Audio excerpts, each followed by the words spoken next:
Boom.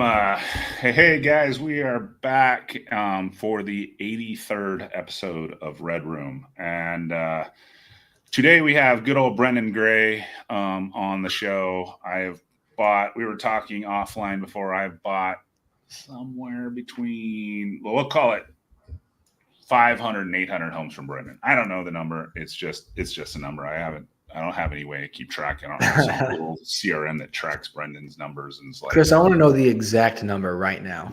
But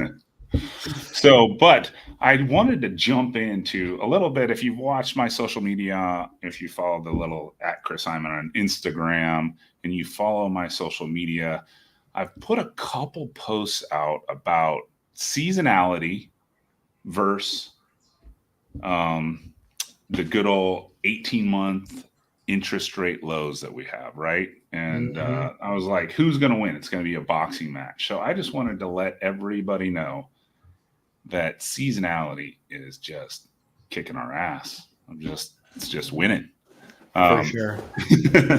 And that is just so we're on like the 18-month low of interest rates right now. And if you watch the show, you know that the 10-year bond is completely different than the Fed rate, because the Fed rate went down a half a point.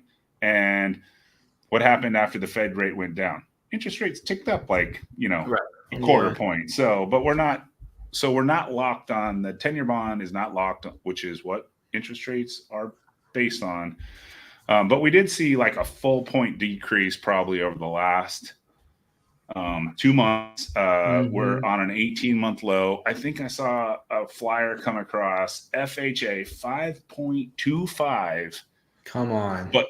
But yet our inventory has gone from 16,800 units to 19,500 units. So that's 2,700 units. That's an increase in 15% over the last 2 months. Yeah. So seasonality is definitely winning the battle. It's I think this stays, and we talk about it, all falls are slow. Do you have any? I mean, we actually talked about this a couple weeks ago, Luke. You said you were pricing stuff right. Your stuff's been moving. Right. My daughter's an agent, and I know she's got 7 listings. Just 3 of those are mine, 4 of those are other people's, and I can tell you, she says it's a little bit of crickets out there, just not a lot happening. And I think that happens. I mean, it's just the election time frame. For sure. And it's just slow, right? So that's. I mean, yeah, I think it's Sage has got a listing right now in it's got this. Well, God, what is that neighborhood that's over in Eastmark? And so her client's kind of wondering, like, yeah, why is it? It doesn't seem like it's really moving. We're not getting a whole lot of interest. She pulled up Eastmark. This is insane. Eastmark has like 100. I think it was 116 actives in that community. And so it's like, it's crazy. I mean, it's exactly what you're saying, going from 15, 16,000 to 19,000 extremely quickly. You notice it, you notice the difference for sure. And so, again, like what we talked about last time was how we had to have the better product. We had to have the best price. And if you don't have those things, then you cannot expect your property to move quickly. And so, right now, we, last time we spoke, it was only 3 weeks ago. I think we had 1 active. That 1 is still active 3 weeks later.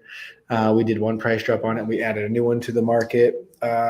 We put a new flip on Saturday morning, and we've had 8 showings on it because we did exactly what we just said. We went lower than all the other ones, and we are the nicest product by far.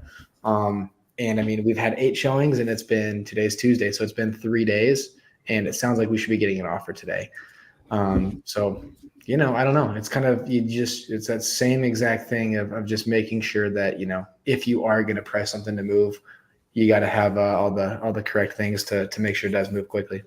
Yeah, we just listed one. I had listed one. It's the nicest house in the area. It's listed on what our best comp was. So 380, the best comp was 380. And I've had some showings. I'm not getting a whole lot of movement. I probably need to be 370 or 360, and it probably goes off the Right. shelf, right? So, Right. but I tried at a certain price point, but we've only been active for 4 or 5 days, so Right. I'll give it to 2 weeks and then I'll lower it. But well, it's funny because you get those like agents that are just a little strange too, where it's like, so this one that I'm talking about, it's in Prescott Valley. So we listed it for $469, and the agent comes back and sends agent email and says, my clients think that the sales price on this should be $459, and you're like, Right. Okay, so just send over an offer of $459 rather than saying, I don't know, my clients think it should be $10K lower. It's just it's funny. It makes you laugh. So that's a little market update. Just so we're going to jump into acquisitions with Brenden. Brenden is a deal machine.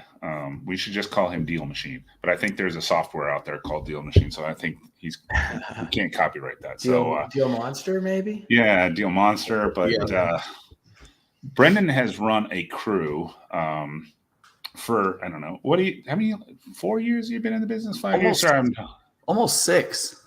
Oh wow, man, time flies when you're having a good time, right? It sure does. I gotta spend some time in Fort Lauderdale with Brenden because we set some goals, and if they reached a certain number of sales, I got him a house on the water for he and his team. There we go. In Fort Lauderdale. It overlooked the intercoastal there. Yep. Yeah, it was a good time, and they came out for 3 days. But he's literally been running a team just crushing acquisitions. I've done a lot of his dispositions.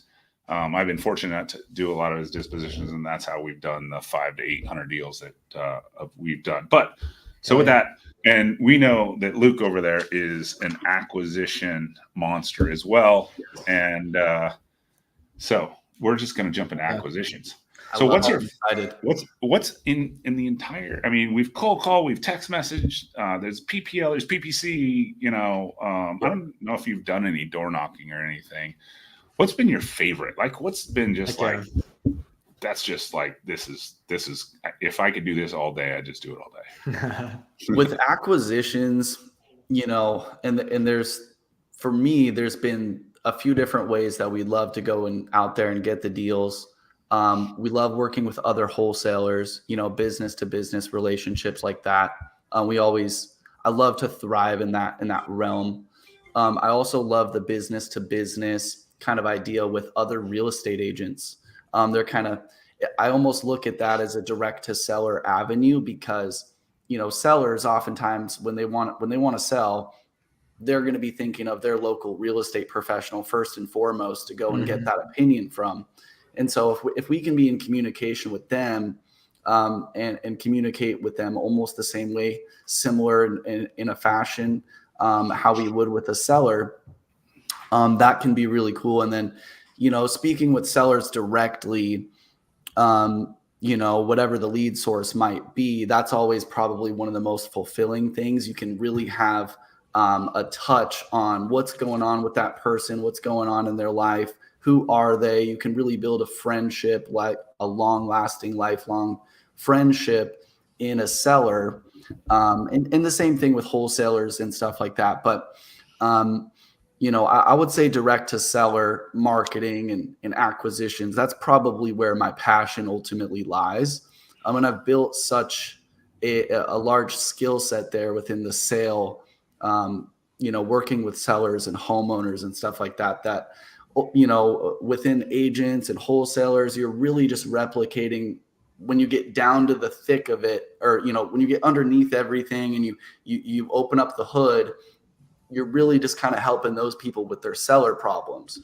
So, direct to sellers, like the foundation, you have a lot of people who want to teach agents and wholesalers, but if you don't understand the seller and that conversation about a price reduction or, all these things that go on, you're going to struggle a lot, no matter what avenue you want to go down. Now, Brenden, when you got started, did you I'd be interested. Did you start, on the sales team? Did you start cold calling? Did you start, did you start door knocking? Like, how did you first get started? Dude, I love that question. So I got started as a real estate agent. I was like, Okay. I want to get into fix and flipping. Yeah. And so I actually called a bandit sign that ended up being Net Worth Realty. And they brought me down to their office. They're like, here's what wholesaling is. You're an agent. Bring us the deal. And I was like, this is exactly what I was looking for. Like, I don't have money to fix and flip. Like, I'm just getting into real estate. I don't want to be a realtor. Like, I got my license. I was like, this sucks. You know what I mean? Right. And so he kind of showed me what wholesaling was. And I started attacking sellers, cold calling. And I was getting a little stale there. And one day I stumbled into an agent who came into my open house. And, I was just learning about wholesaling. And this agent was like, I have a house coming soon. And I came in here because this one was fully remodeled. I wanted to see, what a house fully remodeled would be. Right. You know what I mean? I'm like, don't put the house on the market. I'm a big buyer. I've got a bunch of clients, blah, blah, blah, blah, blah. It was kind of crazy how it worked out. And she actually made like a joke. She was like, why are you holding this open house? Like only new agents do that. And I was like, it's pretty true. But, I kept an open mind, had a convo with her. She gave me an address. And from other open houses, I met buyers, people who said they were fix and flipping, and I got their information. I sent them that address, put like $5,000 on top of what the agent said that she wanted. And my buyer was like, I'll take it. I was like, no way. You know what I mean? Absolutely. That first one is what wets your whistle, and you're like, okay, now I'm ready. Now I know what I'm doing. Yeah, man. And I was like, whoa, this changed the game for me. I'm gonna like go after agents. And then so I started using text magic back in the day. If you guys remember what that platform was like, it was like one of the first SMS platforms. Getting onto an SMS platform was like almost impossible. A lot of them wouldn't want to get back to you. That wasn't like readily available. A lot of these CRMs were like, it was basically not possible to get onto. Found text magic, started just blasting realtors, right? And, once I started making money off that, I was able to start reinvesting back into cold calling. And that's, me and Chris were making a bunch of money off these agents, but we're like, hey, we got to spend some money on marketing eventually. And that's where I was able to put some real money behind, all this money we were making. We went ahead and just put it right behind like cold callers and really started to hone in my skills there. But that's kind of, from the beginning to the, getting kind of started with Chris was cold calling, agents, everything, door knocking. And then so obviously you started from that, kind of moved on, kind of started getting different, agents, getting, callers underneath you and everything like that. You guys went and got a big office, right? And now you guys have, how many, I guess agents do you have calling? How many agents do you have texting? How many, do you have agents that just do, response to mailers? Like, how does it look? Ideally, you have 3 different departments on acquisitions. We try to do a multiple different prong approach per department, but ultimately, I'm a big believer in just getting on the phones. SMS, emails, all these things are good to get people to respond in a positive action. As soon as our guys get a positive response, can we get these people on the phone so that we can requalify them? Whether it's an agent, wholesaler, or a seller, we're looking for 4 vital main pieces of information about a deal. Whether we're helping underwrite it or the deal's already come through. Price, motivation, how, when does this need to close? All of those things, condition of the property. So even if all that's been packaged up for us from a wholesaler, we're still requalifying those things. Oh yeah, you have to, for sure. I like that. Because the thing is, and that's, I think a lot of times, Chris and I have said this, that is many times the difference between some of the companies that have their shit together versus the ones that are kind of just getting started, is that, the ones that do have it together, they are still looking at it as a deal and making sure that it makes sense, because it doesn't make you look great when you send out a deal that makes absolutely no sense whatsoever. Where, you know, a lot of the new wholesalers, and again, this is no disrespect to them, but it's like, you know, you need to make sure that you're not sending out a deal that says, you know, ARV 300 and you're asking 290. It's like, where's the spread? Nobody's going to be interested in that, you know? And let me tell you, Luke, so we had over the last 6 to 8 months, you know, we started to look at our daily inventory because we work so much with what we call suppliers. These are other wholesalers. We use the term suppliers. So they're bringing deals into our company, and oftentimes we would intake just anything and everything because we wanted to do right by the supplier. They worked hard to get the deal. Even if they underwrote it wrong, the deal came in, and we wanted to get some love. We wanted to get offers on it, so maybe we could go for a retrade, right? And so we looked at our daily inventory, and we're looking at 80 deals in our Podio active wholesale deals. Yeah. And, you know, even if you have 5, 6, 7 dispositions managers, the overwhelm is pretty high, right? Because let's say you have 5, 6, 7 acquisitions managers in house, and you're working with 40 suppliers that are sending you deals. Well, you have more than those 5 acquisitions managers, right? You have 40 suppliers on top of that, and then all their acquisitions managers, right? So when you're managing that level of volume, what we had to start look at and doing was, how can we raise our level of discernment on the deals we're taking in, the deals we're contracting, and ultimately sending to our buyers, right? Because that's, for Chris, that's one of the reasons why he has such a great reputation, and for such a consistent long period of time. When you check on his list, like, he has a deal that can make you money, you know. Well, there's nothing wrong with a little good underwriting that, you know, I mean, that's 100%. I mean, that's what I did with Brenden from, I mean, Jack took over the account, or, you know, I don't remember but, you know, I was underwriting first, and then it was just like, no, that's not a deal. No, that's not a deal. Yeah, that was a good deal. Get that one. Sure. But then you send it out to your list, and I'm not saying for some of you guys that are on my list, not to say I didn't send out a bad deal every now and then, because you're just, like you said, you're trying to make a supplier happy. I'm like, all right, I might be able to hit this one out. You might have that one-off buyer. I don't know. Or maybe somebody will come offer on it, right? Like, hey, this is exactly what I'm looking for, but I can pay this, you know? Right. But what we struggle with is getting people to do that, because nobody wants to look at the deal. You know, let's say I send, you know, a buyer a deal, and the numbers are just off, and he can just see it by looking at the deal text. You know, you don't have to look any further than that. Yeah, I can go, oh, that's a Maryvale for $350. I'm a pass. I don't even need to click the drop box. 100%. Exactly. No, there's no doubt about that. And that's even, you know, we even have that relationship with obviously with the IMNs too, because it's like, you know, we'll be interested in a specific area. And so, you know, I have no problem saying, like, you know, like, those text Jack, like, hey, you guys are asking, or you guys have this one, you're asking 380. Like, I will take this at 350. I don't know if you're going to get to that price point, but if you do end up getting to that price point, that's where I'll take it. And they'll be like, no problem. Sounds good. You know, and then if by that time, if they haven't moved it at that price, then, you know, they can always go back to their supplier and say, hey, I have an offer for you at 350. So you're going to need to get yourself a price reduction on it. So we do that pretty often with them. And that therein lies pretty much the business model of what we were doing is, you know, co-wholesaling, astro flipping, working with supplier, whatever you want to call it.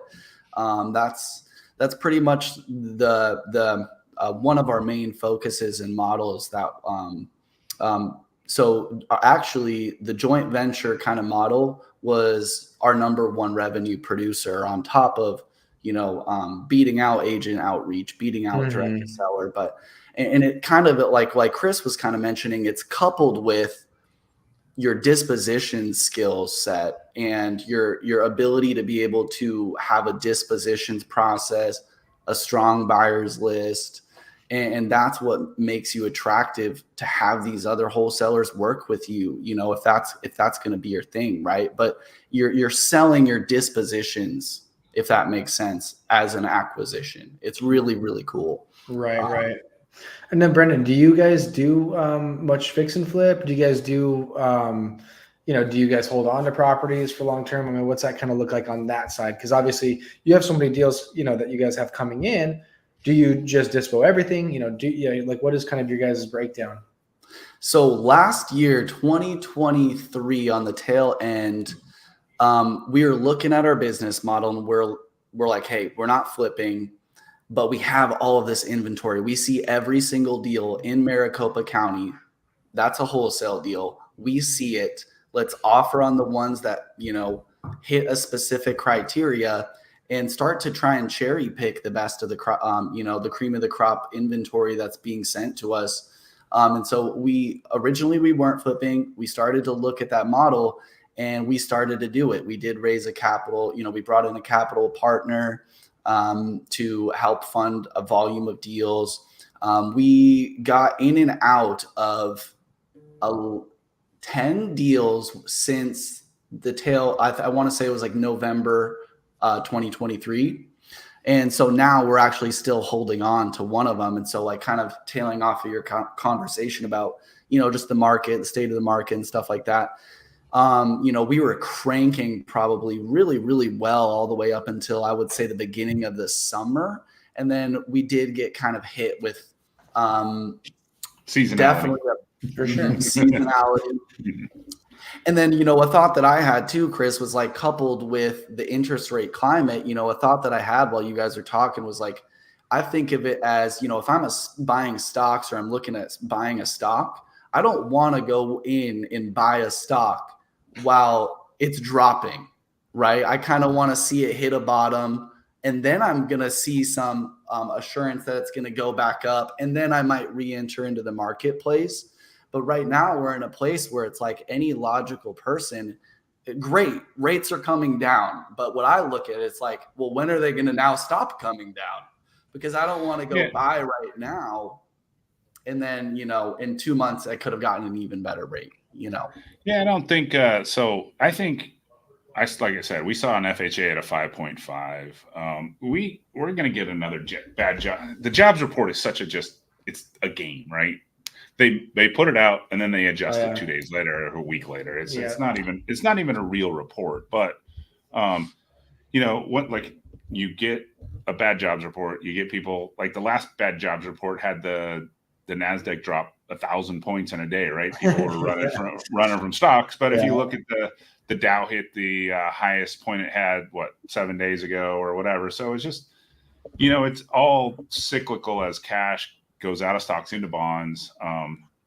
We're going to, as you get kind of more towards a recession and numbers are leaning towards a recession, you're going to have people go from stocks to bonds, which is going to push the rate lower. But the good thing about and as we get a little bit lower, I don't think it's going crazy lower, but if you get stuff in the high fours, what's great about that, you're going to see inventory turnover that isn't like, if you've had a 3.5 and you were thinking about selling, but you're like, I can't sell my 3.5 to go to a 7.5. That doesn't make any sense. But right, I'd sell my 3.5 and grab my equity. I might have 200 grand, 300 grand in equity. Yep. I can still, go to another house, buy that down, get that, and probably take that for something to do a buy down and get to a 3.5 or 3. I mean, it's, we're talking payment. It's not really quarter point's not going to be that big of a difference.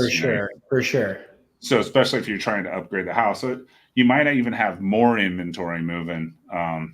You still have we're sitting here talking about 19,500 actives in Phoenix, Arizona that has 5 to 6 million people in it. It's not that big a deal. The average, the flat line is 30,000. So it's, we still have low inventory. We expect, I expect inventory to climb in the fall. It's not Luke probably gets tired of this conversation. He's like, Luke says the same thing over and over.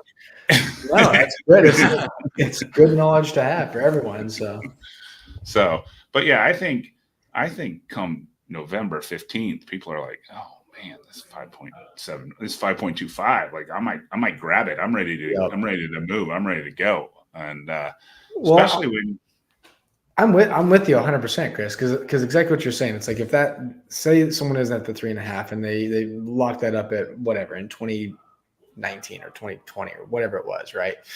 And it's like if they do have 200 grand sitting there right now, the market is house prices are not crazy. I mean, they're not like they were in 2021, and so it's like for a lot of people, I think they're going to see it more beneficial for themselves to have that 200 grand in pocket, and they sat on their house for 2 years, so they're not going to pay any capital gains on it.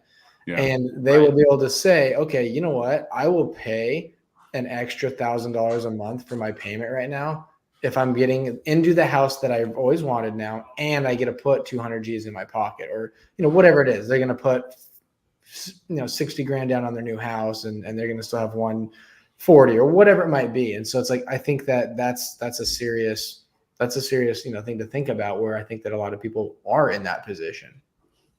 Yeah, and I think this is like, interest rates in the 5s, and if they dip into the 4s, great. But interest rates in the 5s are just, I mean, if you look historically, like 7's the normal, right? 7s, 8s. I mean, everybody talks about the 80s when it was 18, 19% and all that craziness. But like a 5 point, I know that like a lot of people have only been in real estate for a short stint, but like a 5% mortgage is a good it's a good mortgage. It's like, now prices have gone up a little bit, and if you even look at the numbers from last year, we're looking at year over year numbers that are still up. There is still, I mean, you haven't seen stuff go down. Oh, this one's down 10%. This city's down 50. No, it's like, hey, this city's up like 2.3%. This city's up like 3.2%. Like, it's nothing, like we haven't gone backwards.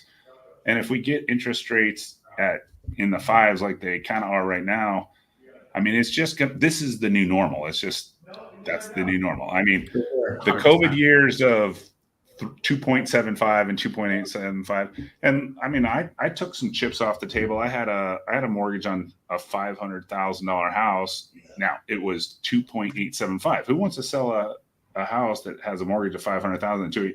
But I sold it for almost $3 million. What can I do with that cash? I can make a lot of money. It's not worth keeping that 500 grand at 2.875 when I have all that cash there, and I'm a hard money lender and I can get 12% for that cash, right? So it all just, how much equity do you have? What are you going to do with that cash? What can you do? Like for you, that example you used, I can take $200,000 and put it out at hard money and make $2,000 a month. So do I really care that my price is up 1,000? Because I'm still 1,000 up ahead, right? And to Luke's point too, a lot of people who bought during that time frame, 2021, 2020, they actually were pressured into buying these homes, and 90% of the time, like, they don't like them, right? And so that is another big thing. It's like they have the equity to be able to get back out of them. They probably don't want to hang on to those houses, even if they got a good rate, because it's not really ultimately where they wanted to be. He speaks about trying to get that dream home, and that's what a lot of people are looking to do when purchasing, and they weren't able to do that with that rate environment. Yeah, we can talk all we want about Luke now. He's gone, so he dropped off. Got him. We can make fun of all his tattoos and everything. So besides all that, let's talk about. So you did some cold calling, you did some text. Now you've done some PPL recently and some PPC recently, right? Yes. Now, what did you like better, PPC or PPL? Because like I do both of them, and I gotta say, like, I would say our number one lead source on PPC is like, they call you up, hey, I want to sell my house, but it's listed. I want you to pay me retail. We're talking about PPC leads. So our PPC leads are like, hey, buy my house. Am I back? Yeah, you're back. Okay. We were just talking. We were making fun of your tattoos. But good. Nothing new. So we just jumped into PPC conversation. I'm just saying a lot of my leads are like, pay me retail. It's listed up with an agent. Go to my agent. People are just clicking through the internet like, this guy says he'll buy my house for cash. Let's fill out the form. Click. My guy calls him. And it's with that lead, it's tough to do anything with, right?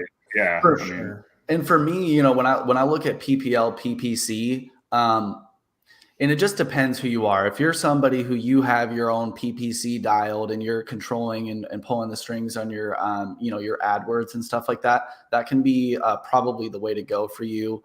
Driving the cost down. You can toggle a couple things to make sure that you're not getting leads from places that you don't want, international people coming in and clicking on your stuff. You can get more of a targeted kind of presence there with the PPC. However, what I'm going to say is if you're going to go ahead and use an agency and all of that, I would recommend doing the PPL, pay per lead. And so there are a lot of site services out there that have their PPC rolling, and the sites are in 50 different markets at a really, really high level.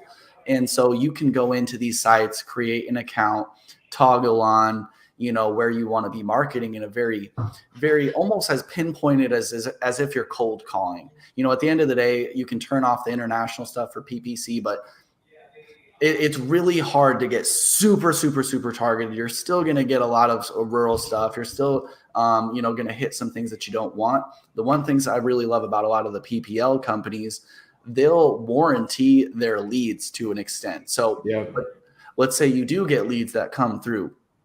They're listed with an agent. You can actually get a credit for that lead.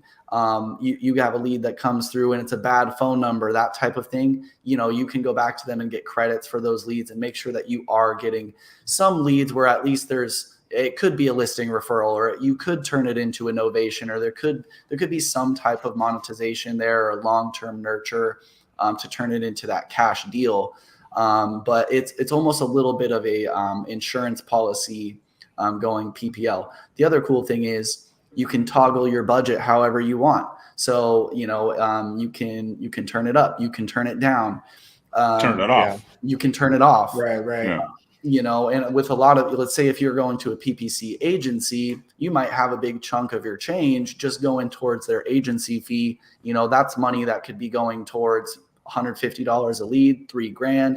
Do the math, that's 20 more leads coming into your business. And I expect to be converting one of every one of those opportunities into a deal, into a contract. And then from there, I'm looking to have a 60 to 70% success rate on a contract. So, I love PPL actually. I think it's something that you can start with minimal.